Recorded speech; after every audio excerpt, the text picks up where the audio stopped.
kita berjumpa dengan materi kuliah online dari Turiman Corner. Kali ini saya akan membahas materi pendidikan Pancasila bagian kedua dengan mengambil topik tentang Pancasila baik sebagai dasar negara, falsafah bangsa maupun ideologi negara, dengan satu pertanyaan ilmiah: bagaimana kedudukan Pancasila di dalam negara Republik Indonesia. Karena di dalam materi pendidikan Pancasila yang diterbitkan di kita mencoba membahas Pancasila dari sisi akademis atau dari sisi ilmiah. Dengan satu pertanyaan mendasar, bagaimana paradigma ideologi Pancasila dalam negara kesatuan Republik Indonesia yang include di dalamnya membahas sebuah konsep bagaimana status hukum Pancasila di negara kesatuan Republik Indonesia hari ini. Dan pertanyaan ini menjadi penting, atau proposisi pertanyaan ini menjadi penting untuk menjelaskan kedudukan atau status hukum tentang Pancasila dalam negara kesatuan Republik Indonesia yang kita akan bahas secara akademis dalam materi kuliah bagian kedua pendidikan Pancasila, yang nanti pada bagian ketiga kita akan bahas historisnya, sejarah rumusan dari Pancasila.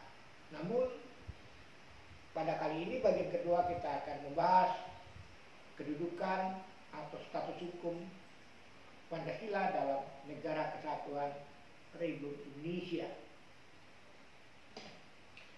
Untuk membahas hal tersebut, saya menggunakan dua proposisi atau pernyataan ilmiah. Pertama adalah proposisi konstitusional. Artinya kita melihat paradigma ideologi Pancasila sebagai rek ide atau cita hukum Indonesia. Karena ini materi kuliah pendidikan Pancasila memang diberikan menjadi mata kuliah dasar umum kepada seluruh mahasiswa fakultas hukum di seluruh Indonesia. Tentu kita akan membahas paradigma ideologi Pancasila sebagai cita hukum Indonesia. Walaupun di beberapa literatur masih mewacanakan menjadi diskursus tersendiri, apakah Pancasila itu sebagai ideologi negara atau bukan.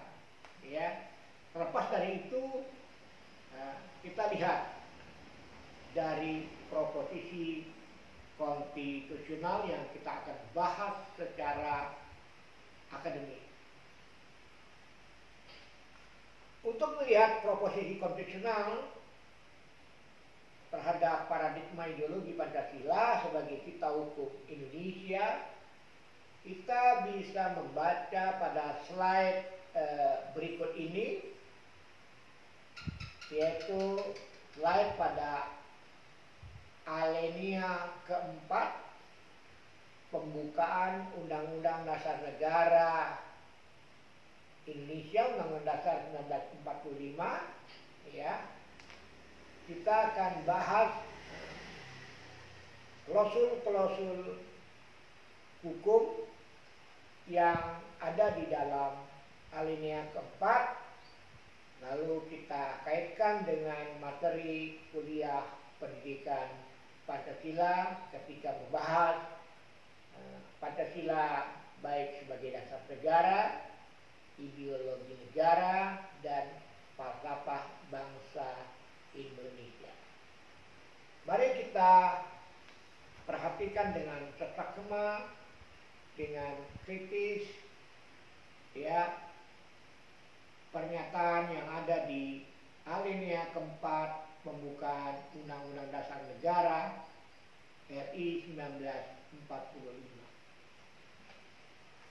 Kita bacakan sebentar agar pembahasan materi pendidikan Pancasila menjadi komprehensif bagi seluruh mahasiswa Fakultas Hukum di seluruh Indonesia untuk melihat substansi ini dari dasar hukum, dari keberadaan Pancasila sesuai dengan harapan di Undang-Undang Cipta dan berbagai peraturan perundang-undangan yang mewajibkan mahasiswa untuk mengikuti mata kuliah pendidikan Pancasila. Baik, kita akan bahas alinea keempat pembukaan Undang-Undang Dasar Negara RI 1945. Kemudian daripada itu, untuk membentuk suatu pemerintahan negara Indonesia, saya sengaja pada kalimat membentuk suatu pemerintahan negara Indonesia saya kasih warna kuning, ya, karena itu ada klausul hukum dalam hal ini hukum tata negara yang sangat mendasar, yang kemudian diteruskan kalimatnya yang melindungi segenap bangsa Indonesia, masih menggunakan terminologi bangsa Indonesia dan seluruh tumpah darah Indonesia, dan memajukan kesejahteraan umum, mencerdaskan kehidupan bangsa, dan ikut melaksanakan ketertiban dunia yang berdasarkan kemerdekaan, perdamaian, abadi, dan keadilan sosial. Ini pernyataan-pernyataan yang cukup penting dipahami oleh mahasiswa yang mengikuti mata kuliah pendidikan Pancasila ketika membahas Pancasila baik sebagai dasar negara, filsafat negara, dan ideologi negara. Di sana dikatakan membentuk suatu pemerintahan negara Indonesia. Pertanyaan ilmiahnya adalah kapan pemerintah negara Indonesia itu ada?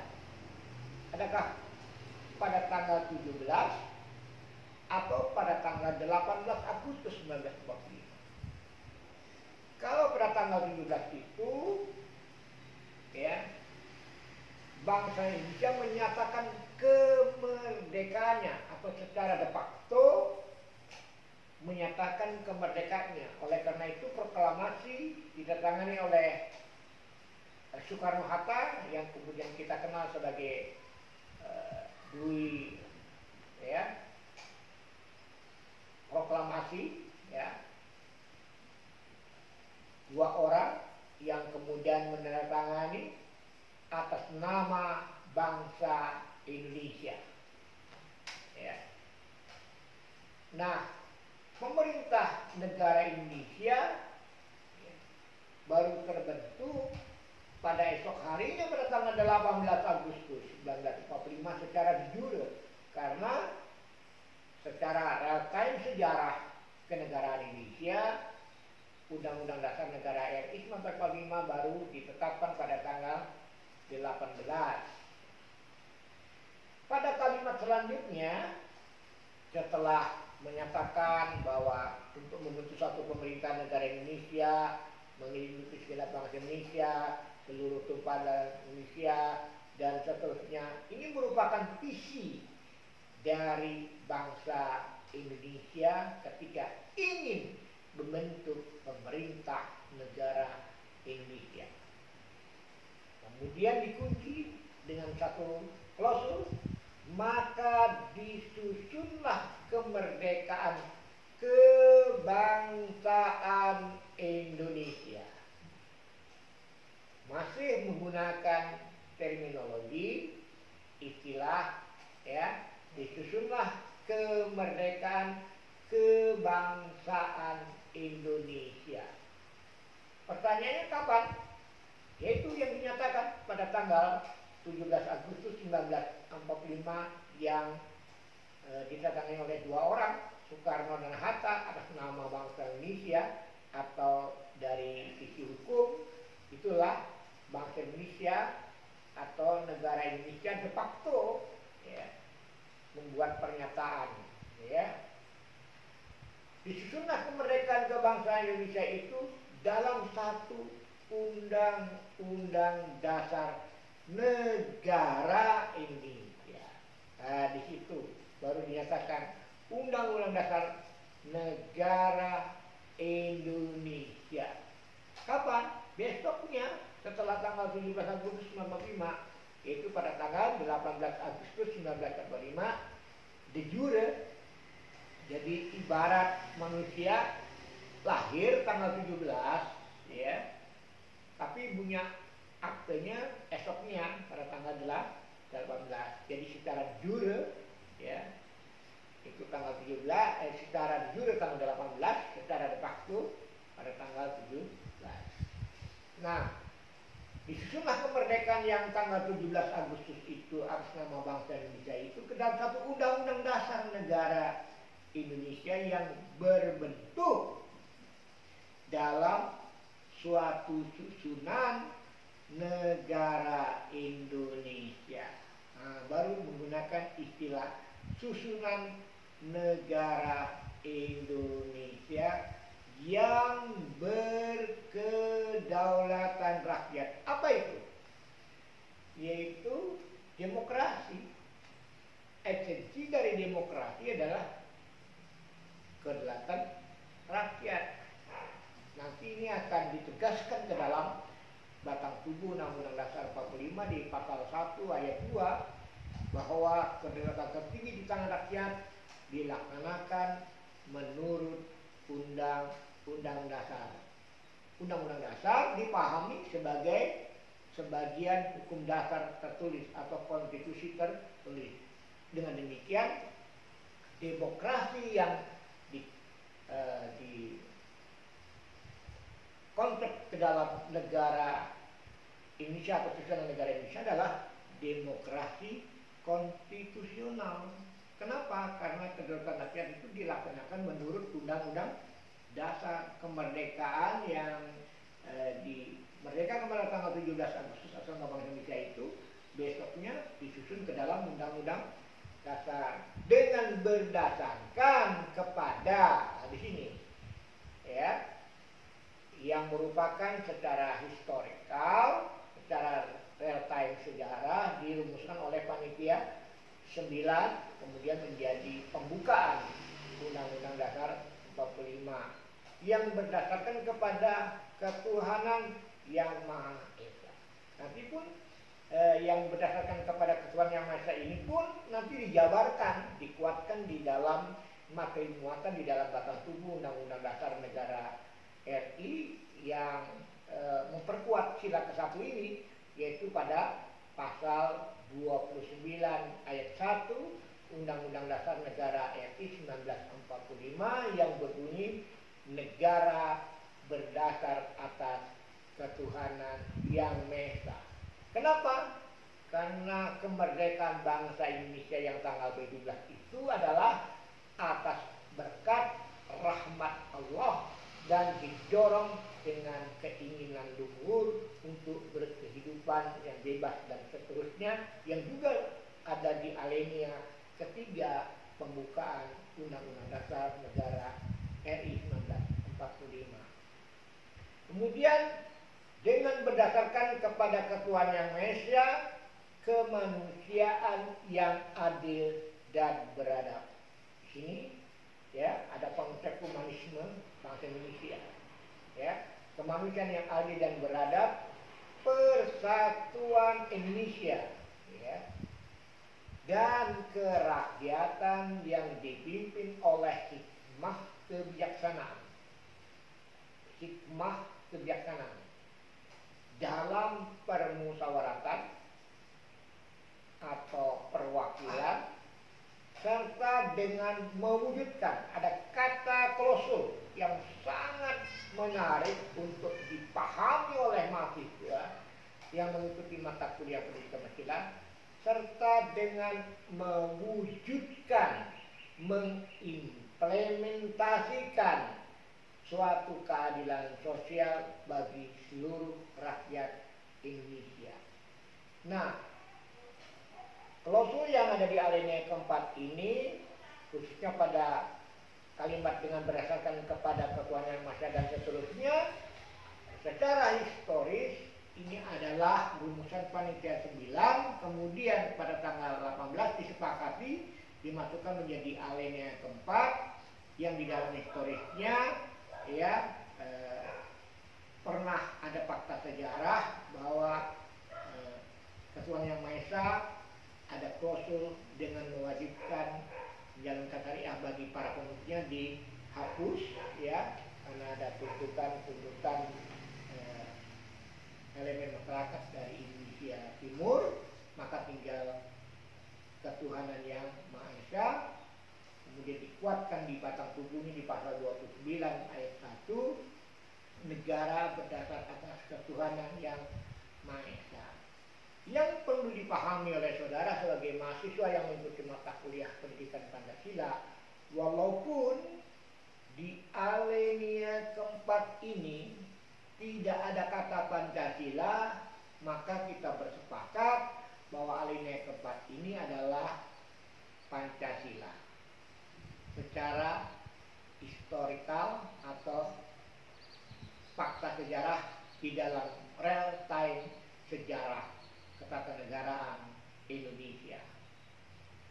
Ini proposisi pertama, proposisi konstitusional, di mana di balik klausul alinea keempat ini ya ada konsep-konsep kunci yang berkaitan dengan Pancasila yang menjadi sebuah proposisi yang menurut kita ini adalah penguatan dari kemerdekaan bangsa Indonesia pada tanggal 17, karena pada tanggal 17 fakta sejarahnya belum punya undang-undang dasar, baru esok hari pada tanggal 18 ya ditetapkan undang-undang dasar.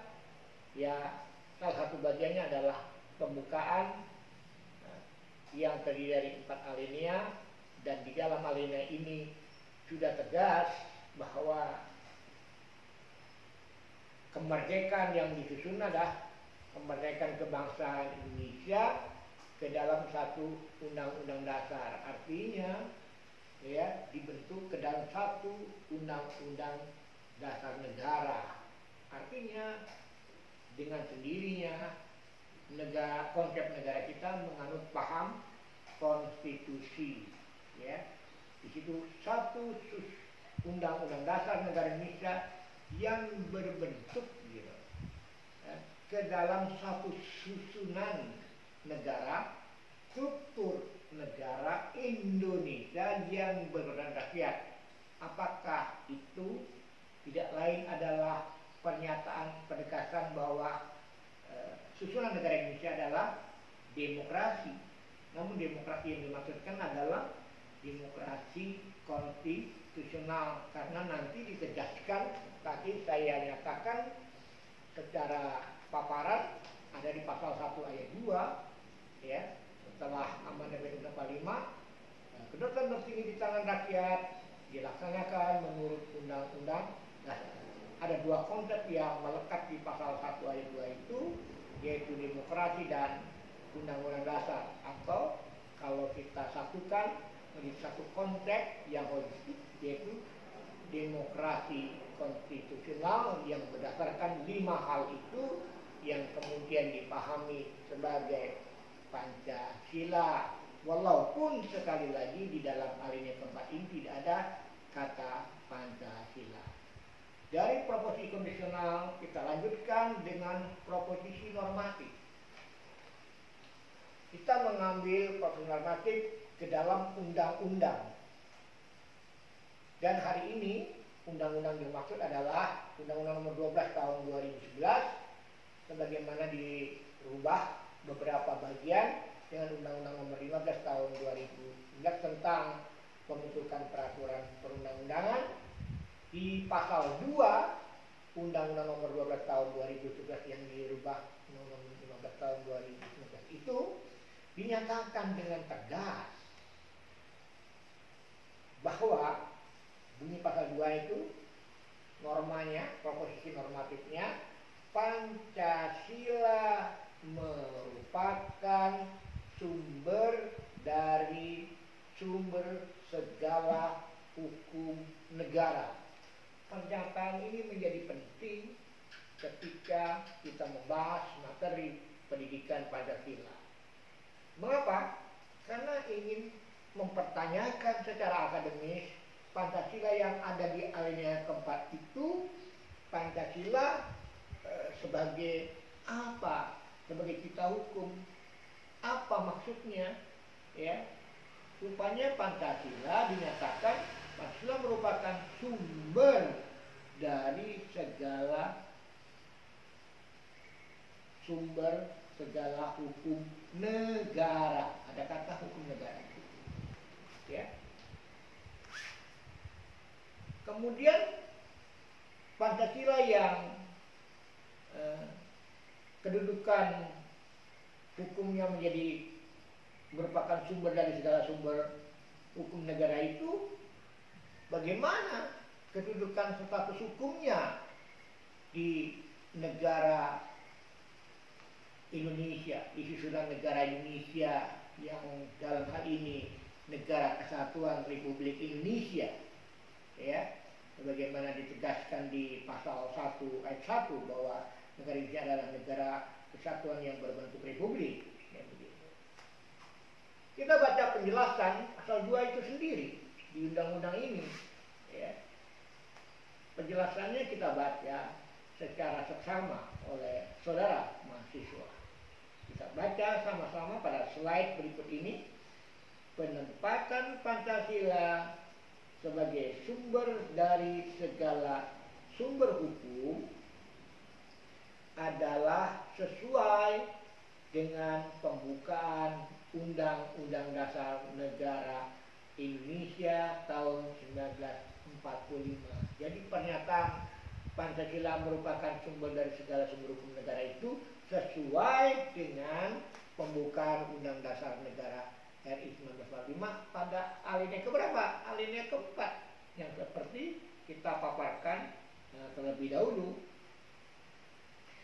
Kemudian ada klausul kalimat yang menarik untuk kita bisa bahas dalam kaitannya dengan materi pendidikan Pancasila, yang menempatkan Pancasila sebagai dasar.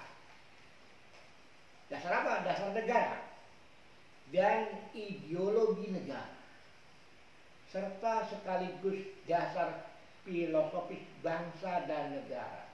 Jadi ada 3 kedudukan status hukum Pancasila yang ada di alinea keempat pembukaan 45 yang kemudian dibuat penegasan bahwa Pancasila merupakan sumber dari sumber segala hukum negara. Ternyata status hukumnya ada 3. Ini menjadi penting ketika kita memberikan pendidikan Pancasila kepada mahasiswa, terutama mahasiswa hukum, Fakultas Hukum seluruh Indonesia, maupun mahasiswa di luar Fakultas Hukum, agar paham kita satu persepsi ketika membahas Pancasila baik sebagai dasar negara, ideologi negara sekaligus dasar filosofi bangsa dan negara. Kemudian pada kalimat klausul berikutnya, dengan 3 kedudukan sebagai dasar negara, sebagai ideologi negara, sebagai filosofis bangsa dan negara, sehingga setiap materi muatan, setiap substansi materi muatan peraturan perundang-undangan tidak boleh bertentangan dengan nilai-nilai yang terkandung dalam Pancasila. Itu konsekuensi hukumnya, konsekuensi logisnya dengan menempatkan Pancasila sebagai sumber dari segala sumber hukum negara dengan 3 status hukum di dalam kehidupan kenegaraan, baik sebagai dasar negara, ideologi negara, filosofi bangsa negara, yang membawa konsekuensi akibat hukum bahwa setiap materi muatan peraturan perundangan yang akan dibuat oleh negara kesatuan Republik Indonesia tidak boleh bertentangan dengan nilai-nilai yang terkandung dalam Pancasila. Mungkin bisa kita bahas secara akademik di materi pendidikan Pancasila. Mengukurnya bagaimana peraturan perundangan yang tidak boleh bertentangan dengan nilai-nilai yang terkandung dalam Pancasila. Apa indikatornya? Ya, tentu ada ukurannya, ada indikatornya. Sebuah peraturan perundangan atau materi muatan itu bertentangan dengan nilai-nilai Pancasila. Baik. Nah, Pancasila sebagai dasar negara dan ideologi bangsa itu direpresentasikan, disimbolkan di mana ya secara ilmiah? Kita menyingkir pidato Bung Karno 22 Juli 1958 di kursus Pancasila di hadapan mahasiswa seluruh Indonesia, perwakilan mahasiswa di Istana Negara, di mana Presiden Soekarno pada tanggal 22 Juli 58 pada di kursus Pancasila beliau menyatakan hal yang mendasar, ya, bahwa bahwa lambang negara yang ada di podium yang menurut Soekarno itu terindah di dunia, yang sayapnya ada 17, ekornya ada 8, kemudian pitanya bertuliskan Bhinneka Tunggal Ika, Bina Ika Tunggal Ika berjenis-jenis tunggal. Pada bagian poin ketiga, Presiden Soekarno menyatakan bahwa lambang negara ini bersendikan kepada Pancasila, perubahan atas dasar negara akan membawa akibat perubahan lambang negara. Karena antara lambang negara dengan dasar negara ada benang merah yang terhubung, karena lambang negara kita adalah semiotika dari hukum dasar negara yang dasar negaranya mengambil nama Pancasila dalam Negara Kesatuan Republik Indonesia. Oleh karena itu, pertanyaan akademis berikutnya dalam materi pendidikan Pancasila ini, bagaimana semiotika hukum? Apa itu semiotika? Adalah ilmu yang mempelajari simbol-simbol, ikon tentang hukum dasar negara yang kemudian mengambil dasar negaranya Pancasila pada tanggal 18 Agustus sebagaimana dipaparkan pada alinea keempat dalam Negara Kesatuan Republik Indonesia. Kenapa pertanyaan akademis ini perlu diajukan secara kritis ketika kita membahas materi kuliah pendidikan Pancasila? Karena satuan acara perkuliahan dari dikti, salah satu bagian adalah berkaitan dengan dasar negara, falsafah bangsa, dan ideologi negara. Kemudian bagian berikutnya, ya, materi tentang lambang negara yang full materinya itu diambil dari materi sejarah lambang negara Republik Indonesia yang salah satu bagiannya tadi mengaitkan dengan pidato Bung Karno 20 Juli 1958. Pertanyaan ini menjadi penting. Proposisi pertanyaan ini untuk menjelaskan representasi semiotika hukum tentang dasar negara dari Negara Kesatuan Republik Indonesia, ya, ketika kita membahas di materi kuliah identitas nasional di pendidikan kewarganegaraan, karena saat ini di perguruan tinggi ada dua mata kuliah, ada pendidikan kewarganegaraan, ada pendidikan Pancasila, ya, yang dua-duanya, ya, materinya saling terhubung, tidak terpisahkan, namun terbedakan ketika paparannya, ya. Baik, untuk menjawab pertanyaan akademis di atas, kita lihat materi muatan yang ada di Undang-Undang Dasar Negara Republik Indonesia ketika membahas semiotika hukum dari dasar negara yang ada dipakai oleh Negara Kesatuan Republik Indonesia. Semiotika hukum itu ada di bab 15 yang berjudul bendera, bahasa, dan lambang negara serta lagu kebangsaan, yang dipahami di dalam literasi itulah atribut kenegaraan atau simbol kenegaraan.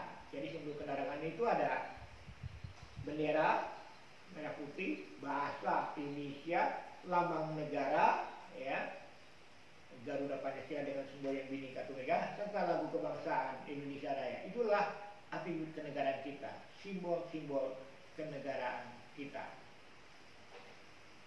Di dalam bab 15 ini ada pasal-pasal yang menarik. Bendera negara Indonesia adalah sang merah putih, pasal 35. Bahasa Indonesia adalah bahasa Indonesia, pasal 36. Lambang negara ialah Garuda Pancasila dengan semboyan Bhinneka Tunggal Ika, pasal 36A. Satu-satunya kata Pancasila hanya ada di dalam batang tubuh Undang-Undang Dasar Negara RI 1945, yaitu pada pasal 36A. Dan itu adalah hasil amandemen tahun 2000, menambah satu materi muatan di pasal 36 menjadi pasal 36A yang berbunyi Garuda Pancasila dengan semboyan Bhinneka Tunggal Ika. Itulah kata Pancasila satu-satunya, ya. Oleh karena itu harus kita kaitkan dengan ketika membahas Pancasila sebagai dasar negara, ideologi negara, dan falsafah bangsa, karena lambang negara ini adalah representasi dari dasar negara sebagai dinyatakan oleh Bung Karno di dalam pidato 22 Juli 1958 di hadapan mahasiswa di Istana Negara, diskursus Pancasila, yang menyatakan bahwa lambang negara yang dicintai oleh kita di pelosok-pelosok desa itu adalah negara yang bersendikan kepada Pancasila. Perubahan atas dasar negara akan menjadi perubahan lambang negara.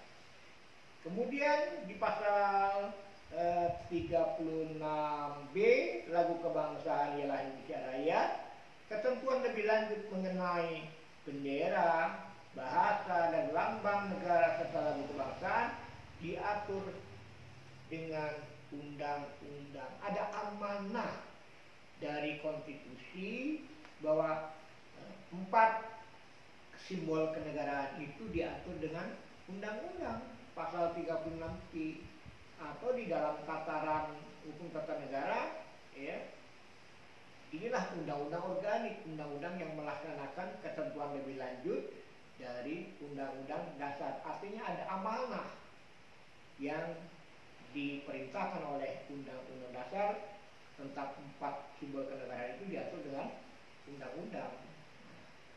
Lalu kita lihat undang-undangnya. 2009 itu terbit Undang-Undang Nomor 24 Tahun 2009 tentang bendera, bahasa, lambang negara serta lagu bangsa yang melaksanakan pasal 36C itu. Nah, ketika kita membahas kaitannya dasar negara, falsafah bangsa dan ideologi negara dengan lambang negara, yang kemudian di lambang negara itu ada perisai Pancasila, ya.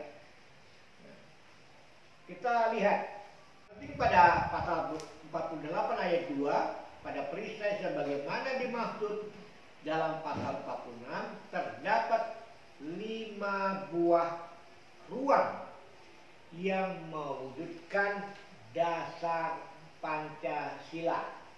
Di sini ada satu terminologi yang mewujudkan dasar Pancasila sebagai berikut.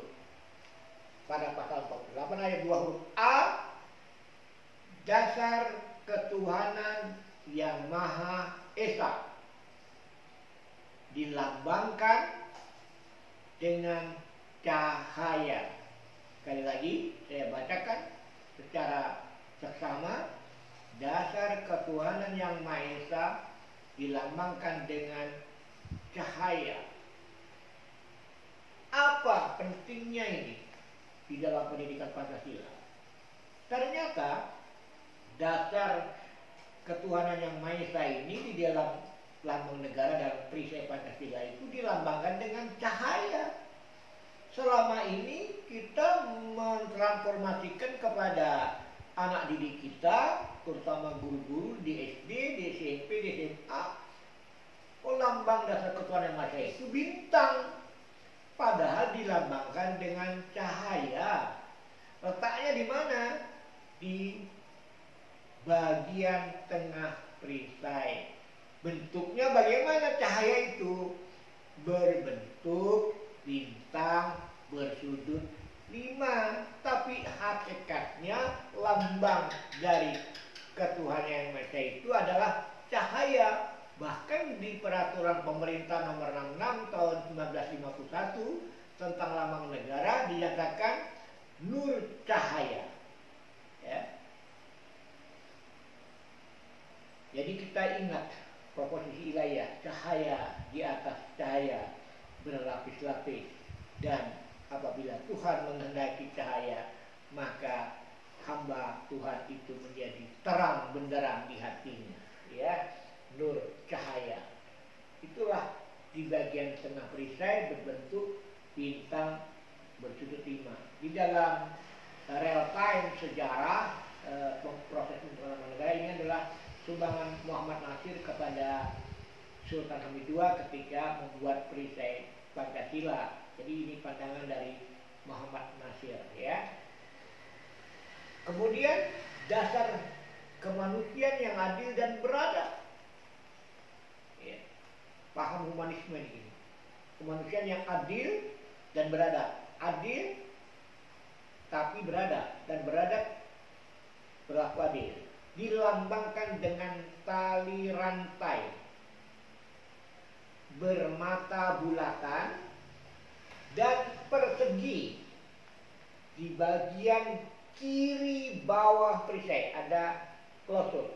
Di bagian kiri bawah perisai bahwa dasar kedua dari kemanusiaan adil dan beradab dilambangkan dengan tali dan rantai bermata bulatan dan persegi. Simbol ini diambil dari mana? Kalau kita lihat dari paparan sang perancangnya sendiri di dalam transkrip tahun 1957, tahun 1967, ya, 13 Juli 1967, ini diambil dari tanah Kalimantan, mewakili tanah Kalimantan, yaitu kalung saudara-saudara kami dari etnis Dayak, Kapuas Hulu, Kalimantan Barat, karena sang perancangnya memang berasal dari Kalimantan Barat, dalam hal ini Sultan Hamid II. Bentuknya tali rantai bermata bulatan dan persegi. Yang berbulatan itu dalam penjelasan pasal ini adalah melambangkan wanita. Yang persegi itu laki-laki, jumlahnya 17.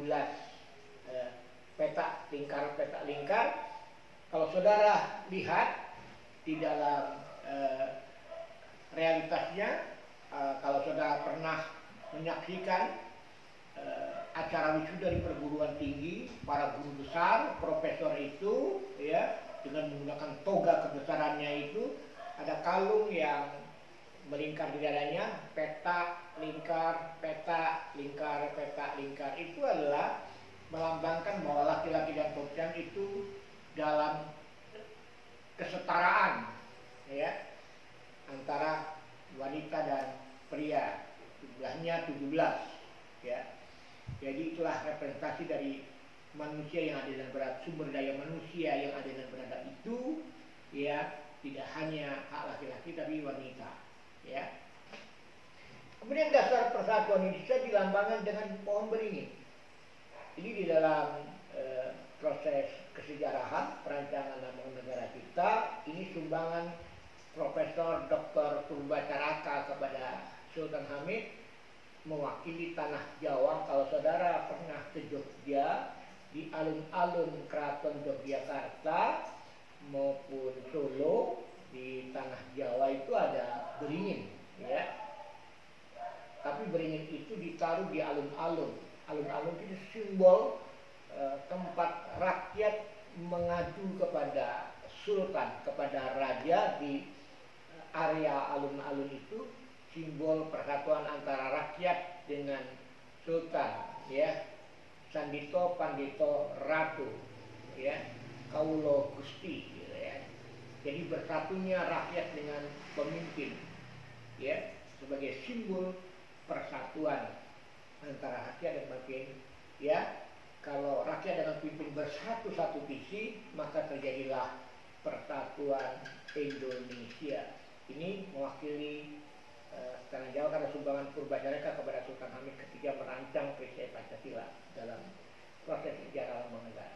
Dasar kerakyatan yang dipimpin oleh hikmah kebijaksanaan.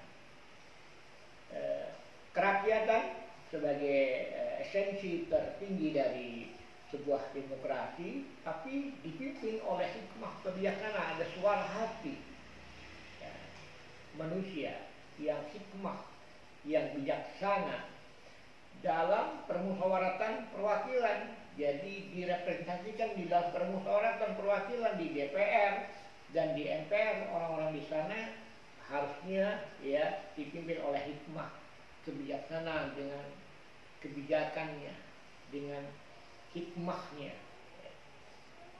dan dilambangkan dengan kepala banteng di bagian kanan atas perisai Pancasila ya, di bagian kanan atas perisai kepala banteng.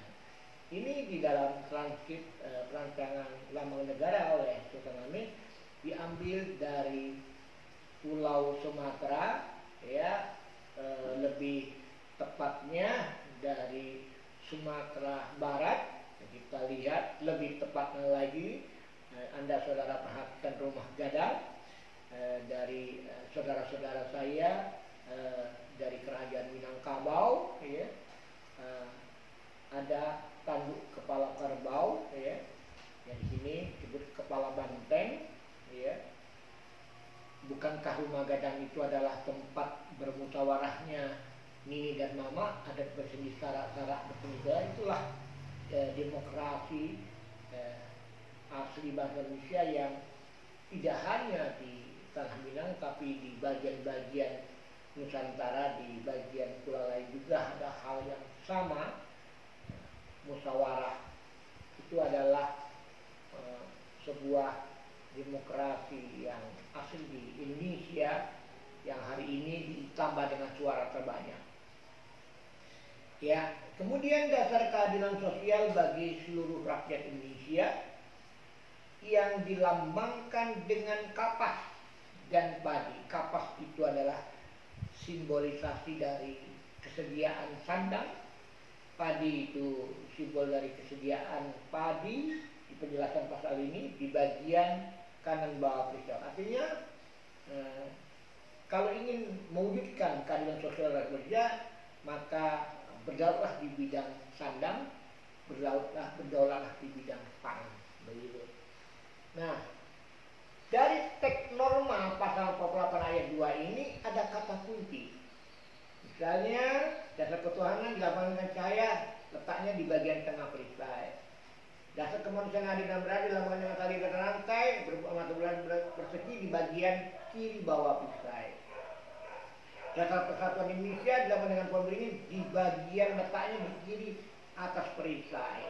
Dasar kerajaan dipimpin oleh hikmah kebijakan dan kehormatan perwakilan yang dengan kepala banteng letaknya di bagian kanan atas perisai. Berdasar keadilan sosial seluruh Indonesia dilambangkan dengan kapas dan padi di bagian kanan bawah perisai. Apa maknanya ini dalam kita membahas materi pendidikan Pancasila, ketika kita membahas dasar negara, falsafah bangsa maupun ideologi negara? Tentu teks norma ini ya bisa kita dikonstruksi secara semiotika hukum.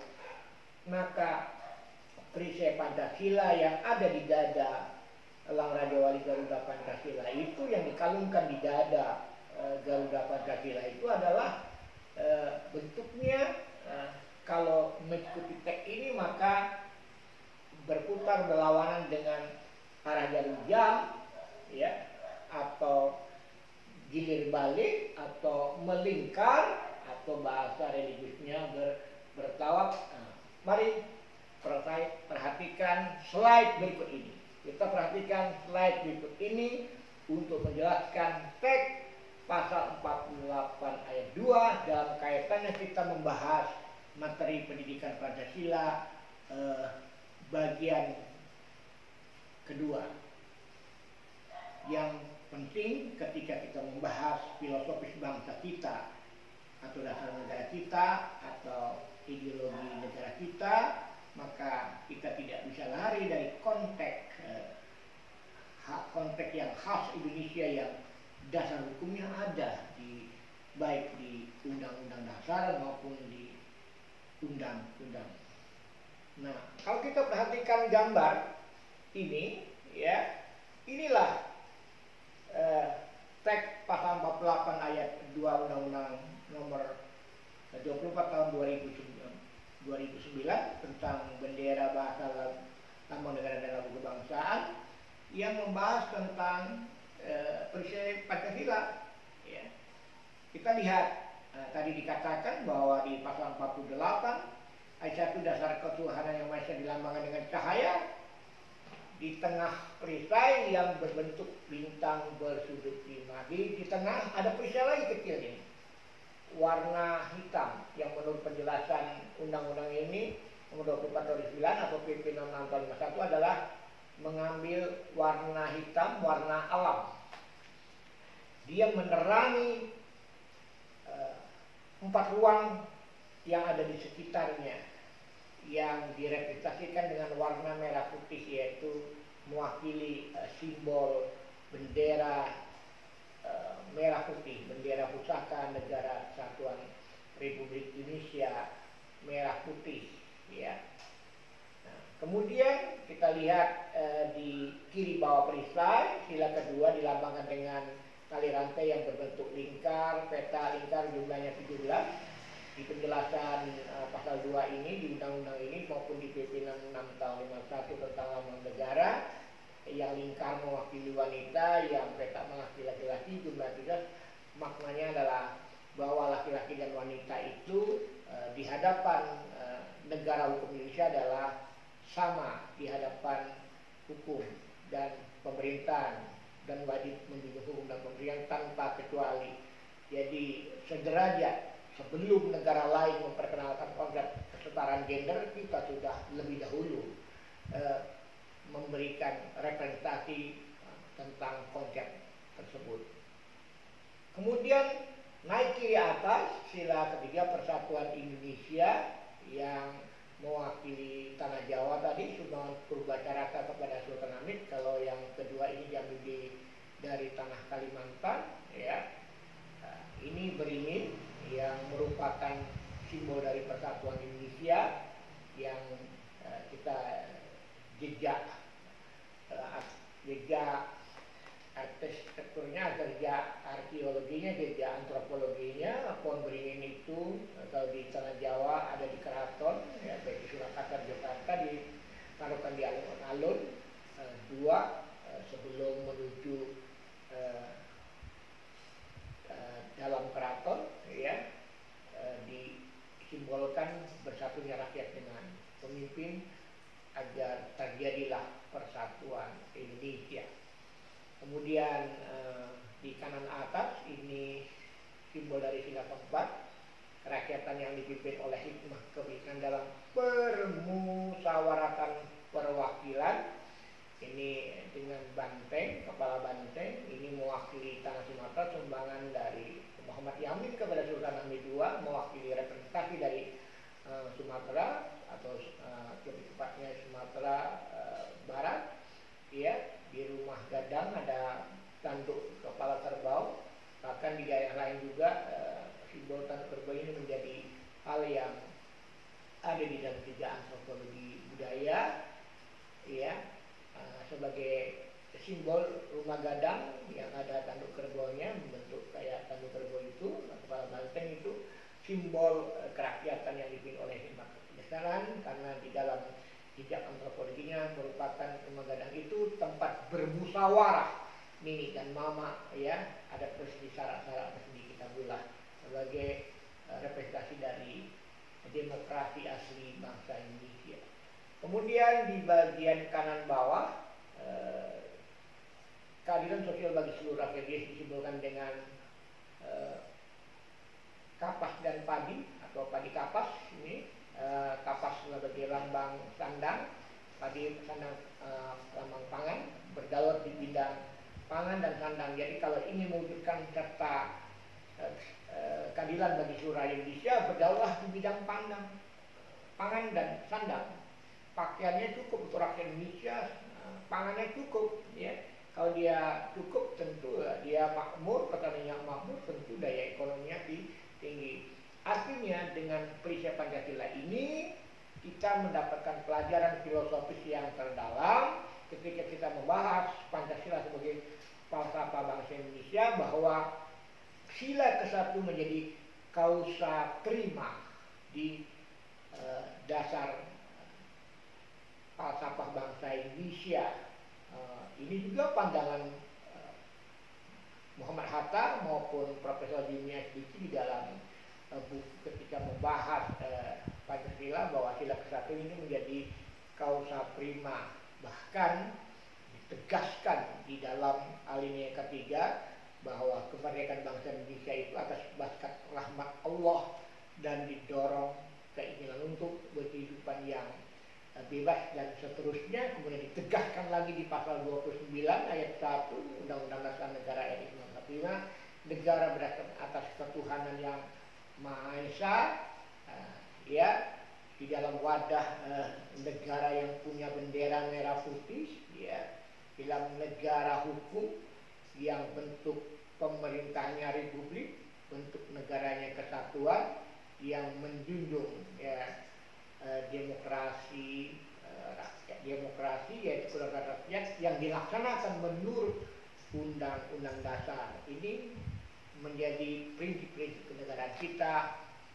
Ada bendera merah putih, simbol kenegaraan, ya, ada Pancasila, kemudian ada Bhinneka Tunggal Ika, dan ada konstitusi atau hukum dasar sendiri yaitu Undang-Undang Dasar.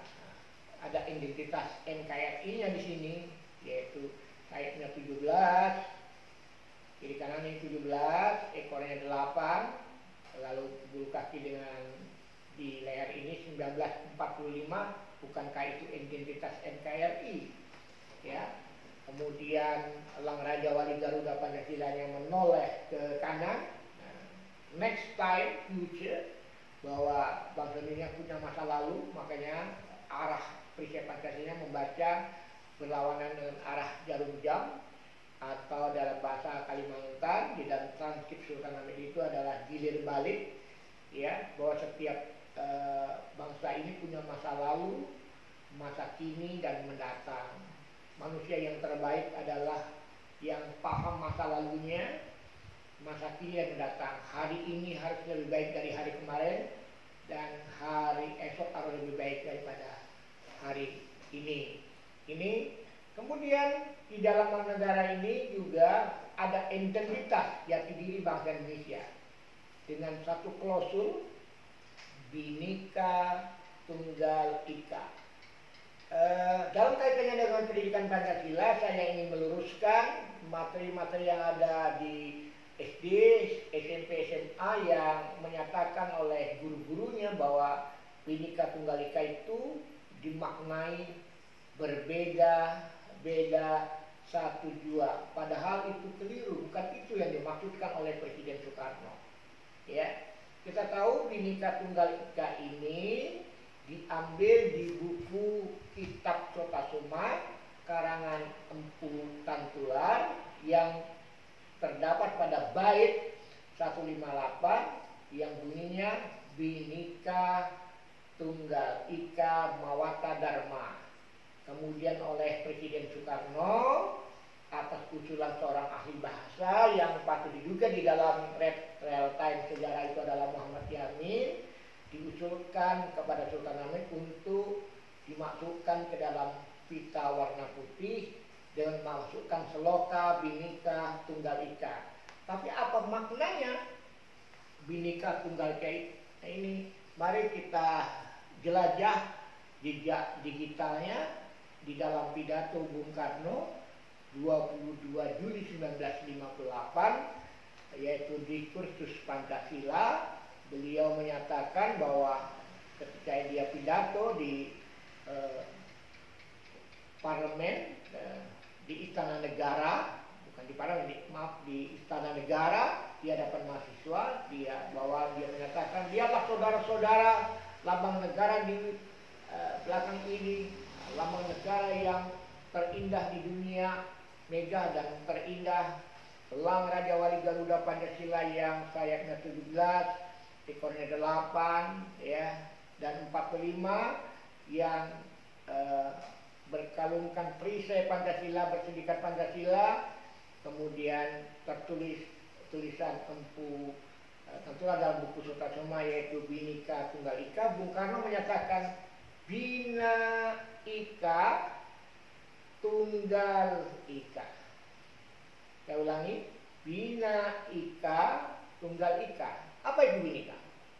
Kalau kita menelusuri bahasa aslinya Bhinneka, bahasa Sengketa itu keberagaman, atau dalam dimensi budaya multicultural, ya. Bhinneka keberagaman, keanekaragaman. Tunggal itu artinya satu, Ika artinya itu. Jadi kalau diterjemahkan secara literal, yang beraneka ragam satu itu. Yang satu itu beraneka ragam. Kalau dikaitkan dengan sila ketiga dari Pancasila, Persatuan Indonesia, persatuan dalam keberagaman. Keberagaman dalam persatuan. Itulah bangsa Indonesia yang terdiri dari suku-suku bangsa, yang terdiri dari multi agama, yang terdiri dari adat istiadat dengan kekayaan budayanya. Itulah bangsa Indonesia yang beraneka ragam, ya, yang beraneka ragam satu itu, yang satu itu beraneka. Persatuan dalam keberagaman, keberagaman dalam persatuan. Itulah persatuan Indonesia, sila ketiga dari Pancasila. Lalu kenapa dimaknai jadi berbeda-beda satu jua, yang notabene kalimat ini adalah lambang negara luar, dalam hal ini lambang negara Amerika Serikat, yang pitanya dicengkram dengan mulut elang bondol itu, bertuliskan unus el ubrum, berbeda-beda satu jua, sehingga pidato Presiden Amerika ketika datang di UI, orang mau tepuk tangan, ya. Padahal yang dimaksudkan kan unity diversity, yang beragam diversity. Jadi Bhinneka itu keberagaman, tunggal itu satu, Ika itu. Karena sejarahnya lambang negara ini Kalau kita mau jujur secara sejarah, lambang negara ini dimasukkan awalnya lambang negara Republik Indonesia Serikat yang ditetapkan 11 Februari 50, kemudian didiskusisi Soekarno tahun 20 Maret 1950, kemudian dilukis oleh Dullah, kemudian dibuat skala ukuran oleh Sultan Hamid di akhir Maret, ya. Kemudian pada 3 April 1950 Sultan Hamid menyetujui kembali ke negara kesatuan, fakta integrasi Nasir. 5 Aprilnya beliau ditangkap, kemudian keputusan MA dia tidak terbukti tuduhan primer, ya. Namun setelah itu, ya, lambang negara ini untuk melaksanakan pasal 3 ayat 3 Konstitusi RIS tahun 49, ya, kemudian kan dipakai menjadi lambang negara kesatuan di bawah UUD 50 berdasarkan peraturan pemerintah nomor 66 tahun 51 tentang lambang negara. Kemudian tata cara penggunanya peraturan pemerintah 48 tahun 1958, ya. Bukankah itu pelaksanaan pasal 3 ayat 3 UUD 50 bahwa materai dan lambang negara ditetapkan oleh pemerintah. Lalu kita kembali, ya, 5 Juli 1945, 5 Juli 1969 kembali ke Undang Dasar. Namun di Undang-Undang Dasar kita sebelum amandemen kan tidak ada materi muatan yang mengatur lambang negara dan lagu kebangsaan. Walaupun ada di risalah sidang BPU PKI bahwa khusus lambang negara diatur dengan undang-undang istimewa, tapi kan tidak pun datang undang-undang istimewa yang dimaksud diamanatkan di dalam risalah perancangan undang-undang dasar di PPKI dan BPU PKI itu, ya kan? Maka masyarakat Kalimantan Barat mengusulkan mengamandemen pasal 36A, masuklah pasal 36A, lambang negara Indonesia ialah Garuda Pancasila dengan semboyan Bhinneka Tunggal Ika. Itulah satu-satunya kata Pancasila yang masuk ke dalam Undang-Undang Dasar Negara Republik Indonesia, yang merupakan representasi dari dasar negara, filosofis bangsa dan ideologi negara, sebagaimana pidato Bung Karno yang saya paparkan 27 Juli 58 itu. Artinya Bhinneka Tunggal Ika itu bukan berbeda-beda satu dua, tapi yang beraneka ragam satu itu, yang satu itu beraneka ragam, berjenis-jenis tetapi tunggal.